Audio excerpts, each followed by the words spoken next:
రైతు నేస్తం రైతు నేస్తం ఈ రైతు నేస్తం రైతు నేస్తం రైతు నేస్తం రైతు నేస్తం రా ఓ రైతు నేస్తం రైతు నేస్తం రైతు నేస్తం రా.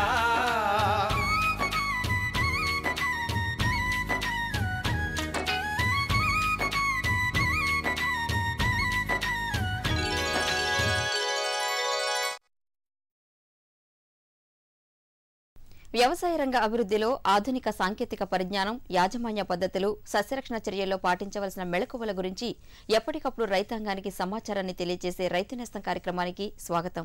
ఈ రోజు కార్యక్రమంలోని ముఖ్యాంశాలు: పట్టు రైతులకు ప్రభుత్వం అందిస్తున్న సాంకేతిక, ఆర్థిక సహాయ సహకారాలు, వివిధ పంటలలో నీటి సంరక్షణ పద్ధతులు, వేసవిలో పశుపోషణ, యాజమాన్య పద్ధతులు, వేసవి కూరగాయల సాగులో సస్యరక్షణ మొదలైన అంశాలుంటాయి. మన రాష్ట్రంలో పట్టు పరిశ్రమ రోజురోజుకు విస్తరిస్తోంది. దీనికి కారణం ప్రభుత్వం అందిస్తున్న రాయితీలు, ప్రోత్సాహకాలు. పట్టు రైతులకు ప్రభుత్వం అందిస్తున్న సాంకేతిక, ఆర్థిక సహాయ సహకారాల గురించి ఇప్పుడు మనం తెలుసుకుందాం. చిన్న కుటీర పరిశ్రమగా మొదలైన పట్టు పరిశ్రమ నేడు అనేక మందికి జీవనోపాధిని కల్పిస్తోంది. పట్టు పరిశ్రమ ద్వారా అధిక దిగుబడులు సాధించాలంటే పట్టు పురుగులకు అందించే మల్బరీ ఆకుపైన ఆధారపడి ఉంటుంది. మల్బరీ ఆకుతో పాటు షెడ్డు నిర్మాణం కూడా కీలకమైనది. షెడ్డు నిర్మించేటప్పుడు తగిన జాగ్రత్తలు తీసుకోవాల్సి ఉంటుంది. షెడ్డు ఎత్తుగా ఉండటంతో పాటు గాలి, వెలుతురు ప్రసరించే విధంగా షెడ్డు నిర్మాణం చేసుకోవాలి. అయితే పట్టు పరిశ్రమను అభివృద్ధి పరిచేందుకు పట్టు పరిశ్రమ శాఖ అనేక చర్యలు తీసుకుంటోంది. దీని నిర్వహణ కోసం ఆర్థిక సహాయంతో పాటు వివిధ రకాల సహకారాన్ని అందిస్తోంది. పట్టు పరిశ్రమ శాఖ ఉన్నతాధికారి సిఎస్ రామలక్ష్మి గారి మాటల్లో తెలుసుకుందాం. మొట్టమొదటిగా రైతుని మోటివేట్ చేయటం, ప్రేరేపించటం. మల్బరీ మీరు చేపట్టండి, మిగతా పంటలతో పోల్చుకుంటే మల్బరీ కూడా అధిక దిగుబడులు వచ్చి మంచి ఫలసాయం వస్తుందని వాళ్ళని మోటివేట్ చేయటం. రెండవది, ఒకసారి రైతు నిర్ణయం తీసుకున్న తర్వాత మరి ఆ భూసార పరీక్ష, సాయిల్ టెస్టింగ్ చేయించడానికి సహాయ సహకారాలు చేయటం. అటు అగ్రికల్చర్ డిపార్ట్మెంట్ ద్వారా కానీ, సెరికల్చర్ డిపార్ట్మెంట్ ద్వారా కానీ సాయిల్ టెస్టింగ్ చేయడానికి రైతులకు సహాయం చేయటం. సాయిల్ టెస్టింగ్ అయిపోయిన తర్వాత మల్బరీ విత్తనం ఇవ్వాలి, అంటే మల్బరీ కటింగ్స్ కానీ మొక్కలు కానీ ఇవ్వాలి. ఆ మొక్కలు ఇవ్వడానికి అటు కిసాన్ నర్సరీస్ కానీ, ప్రైవేట్ రైతుల దగ్గర కానీ, లేకపోతే గవర్నమెంట్లో కానీ ఉన్న నర్సరీస్ నుంచి వాళ్ళకి మొక్కలు అందించడం. మొక్కలు అందించిన తర్వాత ప్రాపర్ అలైన్మెంట్, అంటే పెద్ద రైతులైతే చాలామంది ఏం కోరుకుంటారంటే ట్రాక్టర్ వెళ్ళిపోవాలి ఆ పొలంలోంచి అని అనుకుంటారు. అలాగా ఏ రకమైన ఎస్పేస్మెంట్ ఇస్తే, అంటే దానికి ఏంటంటే స్థల అవకాశం అంటారు. ఏ రకమైన ఎస్పేస్మెంట్, 3x3 అడుగులు పెట్టుకోవాలా, లేకపోతే ట్విన్ రోస్లో ప్లాంటేషన్ చేసుకోవాలా అనేది రైతు యొక్క పొలాన్ని బట్టి, అతనుకున్న మెషినరీని బట్టి, అంటే ట్రాక్టర్ ఉండే రైతులకు ఒకలాగా, పొలం దున్నుకునే రైతు, నాగలతో దున్నుకునే రైతులకైతే ఒకలాగా, ఇటువంటి ప్లాంటేషన్ ఎలా చేసుకోవాలనే దాని మీద సలహాలు ఇవ్వటం. ప్లాంటేషన్ చేసుకున్న తర్వాత మరి ఆ మొక్కలు ఏపుగా పెరగాలంటే, మంచి బయోమాస్ అంటే లీఫ్ ప్రొడక్షన్ రావాలి అంటే ఏ రకమైన ఎరువులు మొక్కలకు వేయాలి, ఏ మోతాదుల్లో వేయాలి, ఇటు కెమికల్ ఫర్టిలైజర్స్ అలాగే వర్మీ కంపోస్ట్ కానీ, కంపోస్ట్ కానీ ఏ రకమైన మోతాదుల్లో వేయాలని సహాయ సహకారాలు చేయటం, సూచనలు ఇవ్వడం అదొకటైతే. తర్వాత ఇక మొక్క పెరిగిన తర్వాత మొక్కని కొమ్మ మేత పద్ధతి, అంటే ఈరోజు లేబర్ అగ్రికల్చర్లో అనేది ఒక పెద్ద సమస్య కాబట్టి, కూలీలు మరి సరసమైన ధరలకి లభించట్లేదు కాబట్టి ఈ లేబర్ సేవింగ్ కోసం కావాల్సిన బ్రష్ కట్టర్స్ అవి కూడా డిపార్ట్మెంట్ పథకాల ద్వారా వాళ్ళకి అందించడం. తర్వాత ఈ కొమ్మ మేత పద్ధతికి రైతులు ఎలా చేయాలనేది వాళ్ళకి తగిన సాంకేతిక సూచనలు, సలహాలు ఇవ్వడం. ఒక పంటకి డిపార్ట్మెంట్ ఆఫీసర్సే దగ్గరుండి ఒక పంట పూర్తిగా తీసే వరకు ఫ్రీక్వెంట్గా ఏమిటంటే ఆ ఫారం విజిట్ చేస్తూ, రేరింగ్ షెడ్ విజిట్ చేస్తూ పూర్తిగా పంట ఇచ్చే వరకు వాళ్ళకి ఎస్కార్టింగ్ చేయడం అనేది ఒక పద్ధతి అన్నమాట. మూడవది ఏమిటంటే ముఖ్యంగా మంచి నాణ్యమైన బయోవోల్టన్ పట్టుగుళ్ళు పండించాలి అంటే దానికి డిజిన్ఫెక్షన్ అనేది అవసరం. ఆ పరిసరాలు చాలా పరిశుభ్రంగా ఉండాలి. ఎటువంటి బ్యాక్టీరియా ఇటువంటివన్నీ సోకకుండా దాన్ని శుభ్రంగా ఉంచుకోవటము, దానికి కావాల్సిన బ్లీచింగ్ కానీ సున్నం కానీ అవన్నీ కూడా సప్లై చేయడము, మరి ఆ స్ప్రే ఎలా చేయాలి, ఆ రేరింగ్ షెడ్ని స్టెరిలైజ్డ్ కండిషన్స్లో ఎలా మెయింటైన్ చేయాలనేది ఆ టెక్నికల్ అడ్వైస్ కూడా డిపార్ట్మెంట్ ఇస్తుంది. వాళ్ళకి డెమాన్స్ట్రేషన్ కూడా చేస్తారు. ఇవన్నీ అయిపోయిన తర్వాత మరి పట్టుగూళ్ళు పండిన తర్వాత ఆ మార్కెట్ పట్టుగూళ్ళు ఎలా తీసుకెళ్ళాలి, ఆ తీసుకెళ్ళేటప్పుడు కూడా రాత్రి వేళల్లో తీసుకువెళ్ళాలి. అంటే చల్లగా ఉన్నప్పుడు, వాతావరణం చల్లగా ఉన్నప్పుడు తీసుకువెళ్ళాలి. ఆ గోను సంచుల్లో ప్యాకింగ్ చేసేటప్పుడు ఎలా చేయాలి, గాలి తగిలేలా ప్యాకింగ్ చేయాలి. ఇవన్నీ కూడా రైతులకి సూచనలు సలహాలు ఇస్తూ, అంటే మొక్క నాటిన దగ్గర నుంచి మార్కెట్కి తీసుకెళ్లే వరకు కూడా రైతుకి ఈ సాంకేతిక సలహాలు సూచనలు ఇస్తూ మంచి నాణ్యమైన పట్టుగుళ్ళు పండించడానికి డిపార్ట్మెంట్ వాళ్ళకి అన్ని రకాలుగా సహాయ సహకారాలు అందజేస్తున్నారు. ఇదిగో ఇంకా చెప్పు. అంతే. అరే అదేమిటయ్యా, ఇంత కొంచెం రసాయనిక ఎరువా? పొలం పనులు మానేసావేంటి? పొలం పనులు కాదు, అమాయకత్వాన్ని వదిలేశాను. మట్టి పరీక్షలు జరిపించాను. ఏం లేదు, ఇప్పుడు ఎంత అవసరమో అంతే ఎరువుని పొలంలో జల్లుతాం. రైతన్నలు ఈ రోజే మీ సమీపంలోని జిల్లా భూపరీక్ష ప్రయోగశాలలో మట్టి పరీక్షలు జరిపించండి. మట్టిలోని పోషక తత్వాలు, తేమ, మొక్కల అభివృద్ధిని దృష్టిలో పెట్టుకుని కావలసిన పోషక తత్వాల్ని జల్లండి. అన్నట్టు మట్టిలోని సల్ఫర్, జింక్, బోరోన్ వంటి సూక్ష్మ పోషక తత్వాల గురించి తెలుసుకోవడం మర్చిపోకండి. ఎరువు ఇంకా జైవిక ఎరువుల్ని సరిగ్గా వాడి నేలలోని ఉత్పాదక శక్తిని పెంపొందించండి. దిగుబడిని పెంచి ఖర్చుని తగ్గించండి. అమూల్యమైన విదేశీ ద్రవ్యాన్ని పొదుపు చేయడంలో సహకరించండి. అంతేకాదు, కొద్దిగా నత్రజనిని అందించే ఎరువులు అంటే వేపతో కూడిన యూరియాకి ప్రాధాన్యతనివ్వండి. ఆకుల మీద యూరియాని జల్లండి. అరే వా, నిజంగానే తెలివైన వాడు అయ్యావే. అధిక సమాచారానికి సంప్రదించండి జిల్లా వ్యవసాయ అధికారి లేదా కిసాన్ కాల్ సెంటర్. వ్యవసాయ రంగానికి అనుబంధమైన పరిశ్రమ పాడి పరిశ్రమ. ఈ పాడి పరిశ్రమపై ఆధారపడి అనేక మంది జీవనోపాధిని పొందుతున్నారు. ముఖ్యంగా వేసవిలో పశుపోషణ ప్రధానమైనది. ఉష్ణోగ్రతలు పెరగడం వల్ల పాల దిగుబడి తగ్గుతుంది. పాల దిగుబడి తగ్గకుండా తీసుకోవాల్సిన చర్యలను గురించి ఇప్పుడు తెలుసుకుందాం. పశుపోషణ విషయంలో వేసవి కాలంలో ప్రత్యేక చర్యలు తీసుకోవాల్సిన అవసరం ఉంటుంది. పశువులు ఉండే వసతి, తినే ఆహారం విషయంలో రైతులు మెలకువలు పాటించడం ద్వారా వేసవి తాపానికి గురి కాకుండా పశువులను కాపాడుకోవచ్చు. సాధారణంగా పశువులు 4 డిగ్రీల సెంటీగ్రేడ్ నుంచి 28 డిగ్రీల సెంటీగ్రేడ్ ఉష్ణోగ్రతల మధ్య అత్యంత సౌకర్యంగా ఉంటాయి. వేసవి ఉష్ణోగ్రత సాధారణ ఉష్ణోగ్రతను మించి ఉండటం వల్ల సహజంగానే పశువులు వడదెబ్బకు గురవుతాయి. దీంతో మేతను తక్కువగా తీసుకుంటాయి. దీనివల్ల పాడి పశువులు 10 నుంచి 15% పాలు తక్కువగా ఇస్తాయి. పాలలో వెన్న శాతం కూడా తగ్గుతుంది. ఈ ప్రమాదాన్ని నివారించే క్రమంలో ప్రత్యేక యాజమాన్య పద్ధతులు అవలంబించి వడదెబ్బ తగలకుండా ఎండాకాలం మేపులో మెలకువలు పాటించాలి. బాగా ఎండగా ఉన్న సమయంలో మేతకు పశువులను బయటకు పంపకుండా ఉదయం 9 గంటలలోపు షెడ్కు వచ్చేలా చూడాలి. సాయంత్రం 4 గంటల తర్వాతనే మేత కోసం మళ్లీ బయటకు వదలాలి. ఎండాకాలంలో నాణ్యమైన ఎండుమేతను మాత్రమే మేపాలి. నాణ్యత లేని ఎండుగడ్డిని మేపితే శరీర ఉష్ణోగ్రత పెరిగి వడదెబ్బ ప్రభావం అధికంగా పడుతుంది. దాణాలో సోడియం, పొటాషియం అధికంగా కలపాలి. సాధారణ ఉప్పు మోతాదు పెంచాలి. వాతావరణ ప్రతికూల పరిస్థితులైనటువంటి వేసవి కాలంలో కానీ నీటి ఎద్దడి తీవ్రంగా ఉన్నటువంటి పరిస్థితులలో పచ్చిమేత కొరత చాలా ఎక్కువగా ఉంటుంది. కాబట్టి రైతులు ముందు జాగ్రత్త చర్యగా వర్షాకాలంలో పండినటువంటి పంటలను, ఈ పశుగ్రాసాలను నిల్వ చేసుకునేటట్లయితే వేసవి కాలంలో కానీ నీటి ఎద్దడి ఎక్కువగా ఉన్నటువంటి కాలంలో కానీ పచ్చిమేత కొరతను అధిగమించుకోవచ్చును. మొట్టమొదట పశుగ్రాసాన్ని నిల్వ చేసుకోవడానికి 2 ముఖ్యమైనటువంటి పద్ధతులు ఉన్నవి.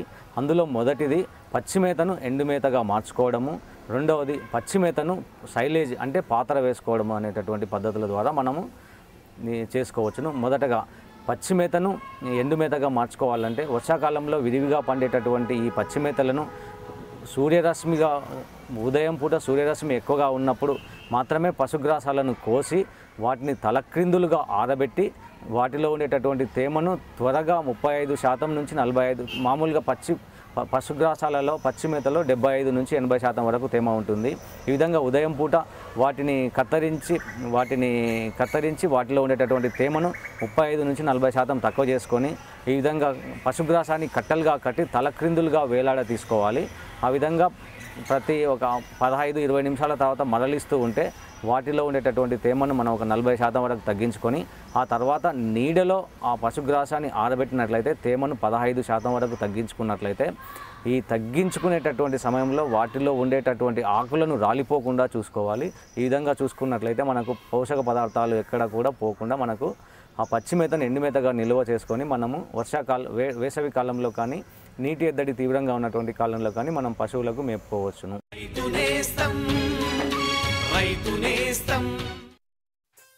అమ్మా అన్నం పెట్టవా?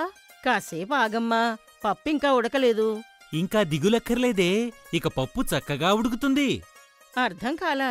ఇప్పుడు ఎన్ఎఫ్ఎస్ఎం కింద పప్పు దినుసుల దిగుబడి పెంచే పద్ధతులను తెలిపే 1000 ప్రాంతాలను ఎంపిక చేశారు. అందులో మన ప్రాంతం కూడా ఉంది. దానివల్ల మనకేంటి లాభం? మన 5 ఎకరాల పొలం కోసం ఎరువు, కీటకనాశనులే కాకుండా మంచి విత్తనాల కిట్ కూడా ఇస్తారు. ఈ పప్పు దినుసులంతా మనమేం చేస్తాం? చెప్తా విను. ప్రభుత్వం పప్పు దినుసుల కనిష్ట మద్దతు ధరను బాగా పెంచింది. ఇంకా వాటి కొనుగోలుకు కూడా అన్ని ఏర్పాట్లు చేసింది. దానివల్ల ఆదాయం పెరుగుతుంది. మన పాప మంచి స్కూల్లో చేరి వ్యవసాయ శాస్త్రవేత్త అవుతుంది.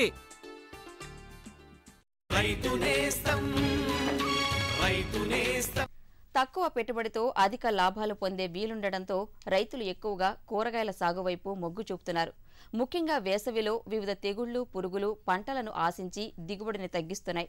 కూరగాయల పంటలలో ఎటువంటి సస్యరక్షణ పద్ధతులు పాటించాలో ఇప్పుడు చూద్దాం. మనం తీసుకునే ఆహారంలో కూరగాయలు అత్యంత ప్రధానమైన పాత్రను పోషిస్తాయి. అన్ని కాలాల్లోనూ వీటికి మార్కెట్లో అధిక డిమాండ్ ఉంటుంది. దీంతో రైతులు కూరగాయల సాగుపై ఎక్కువ ఆసక్తి చూపిస్తున్నారు. వేసవి కాలంలో అధిక ఉష్ణోగ్రతల వల్ల భూమిలో తేమ శాతం తగ్గి పంట దిగుబడి తగ్గుతుంది. వేసవిలో నీటి యాజమాన్యంతో పాటు సమగ్ర సస్యరక్షణ చర్యలు చేపట్టినట్లయితే రైతులు అధిక దిగుబడిని సాధించవచ్చు. వేసవి కాలంలో చీడపీడలు, తెగుళ్లు ఆశించి కూరగాయల పంటలకు తీవ్ర నష్టాన్ని కలిగిస్తున్నాయి. సొర, దోస పంటలలో ముఖ్యంగా గుమ్మడి, పెంకి పురుగులు ఆశించి తీవ్ర నష్టాన్ని కలిగిస్తున్నాయి. ఇవి ఆశించిన మొక్కల ఆకులు జల్లెడ ఆకారంలో మారతాయి. వీటి నివారణకు 3 గ్రాముల కార్బరిల్ లేదా 2 మిల్లీలీటర్ల మెలాథియాన్ మందును లీటరు నీటికి కలిపి పిచికారీ చేసుకోవాలి. తెగుళ్ల విషయానికి వస్తే వేసవి కాలంలో బూడిద తెగులు ఆశించి ఆకులపై తెల్లని బూడిద రంగు మచ్చలు ఏర్పడతాయి. నీటి ఉధృతి ఎక్కువైనప్పుడు ఆకులన్నీ పండు పాలిపోయి రాలిపోతాయి. దీని నివారణకు 1 మిల్లీలీటరు ట్రైడిమార్ఫ్ లేదా 1 మిల్లీలీటరు డైనోకాఫ్ను లీటరు నీటికి కలిపి పిచికారీ చేయడం ద్వారా బూడిద తెగులును నివారించుకొని అధిక దిగుబడిని సాధించవచ్చు. ఈ విధంగా వేసవి కాలంలో సమగ్ర సస్యరక్షణ చర్యలు చేపట్టినట్లయితే రైతులు మంచి దిగుబడి సాధించి ఆదాయాన్ని పొందవచ్చు.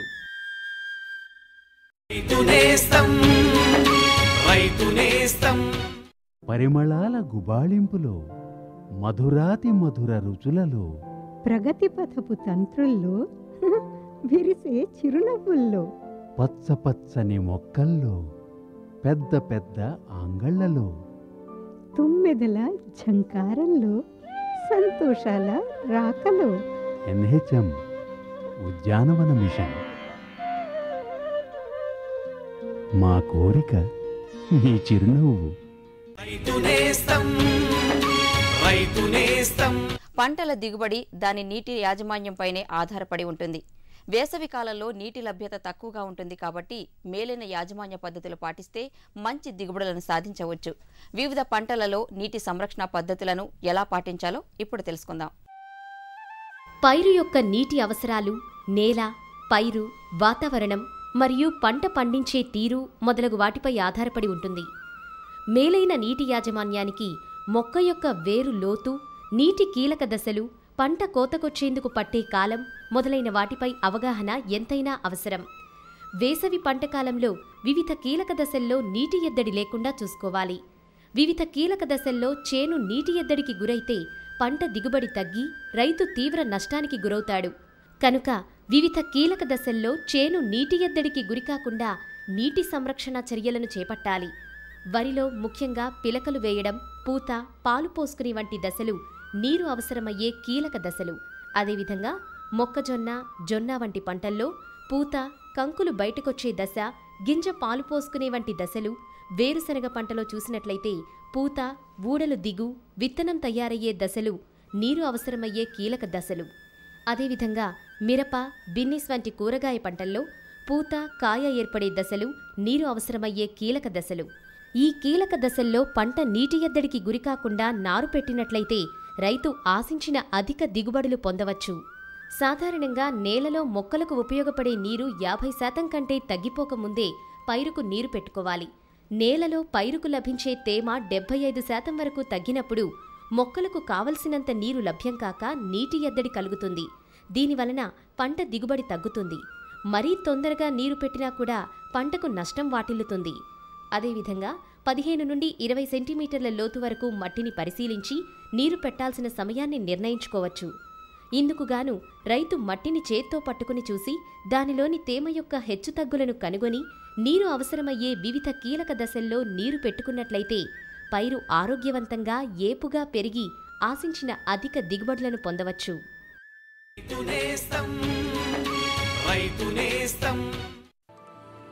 ఈరోజు వసూలు చేసుకునే వెళ్తాను. రాజలింగం, ఓ రాజలింగం. ఆయన స్కూలుకు వెళ్ళారండి. ఏంటి, స్కూల్కా? బావుందమ్మా, సాకులు నువ్వు బాగానే చెప్తావు. అవునండి, నేను స్కూలుకే వెళ్ళాను. Farm school. అక్కడ రైతులకు పొలాల్లో దిగుబడి ఎలా పెంచుకోవాలో నేర్పుతారు. అంటే మట్టిని బట్టి సరైన ఎరువు, మంచి విత్తనాలు, ఇంకా అవసరాన్ని బట్టి వాడవలసిన కీటకనాశనులు. దానివల్ల తక్కువ పెట్టుబడితో అధిక లాభం. ఇదిగోండి మీ డబ్బు. దీంతో మీ బాకీ పూర్తిగా చెల్లు.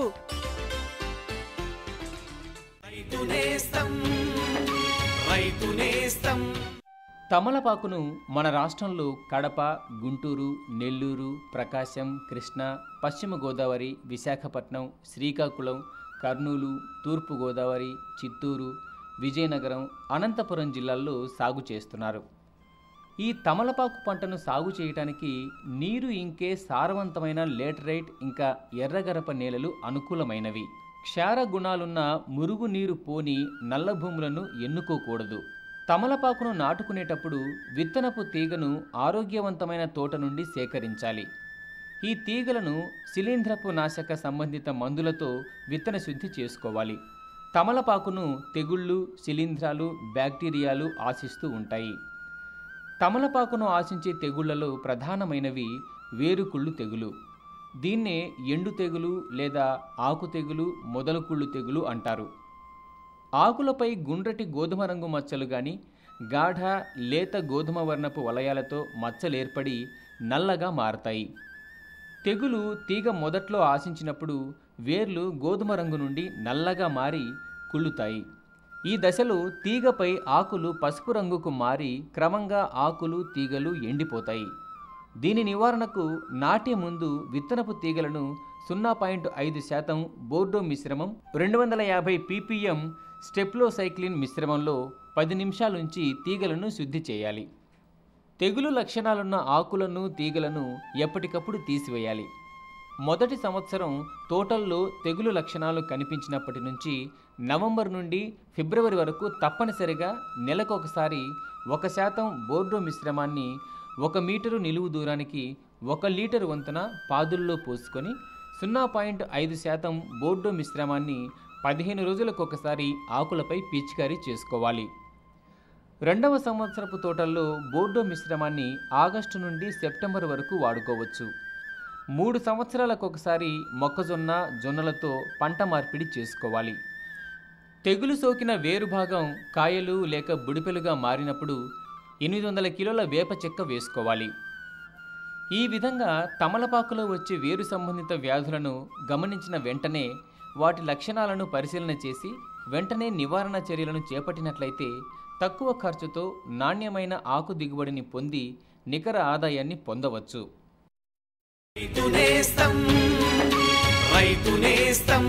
రైతు నేస్తం కార్యక్రమంపై మీ సలహాలు సూచనలు తెలియచేయవలసిన మా చిరునామా రైతు నేస్తం డిప్యూటీ డైరెక్టర్ జనరల్ దూరదర్శన్ కేంద్రం రామంతపూర్ హైదరాబాద్ 500001 3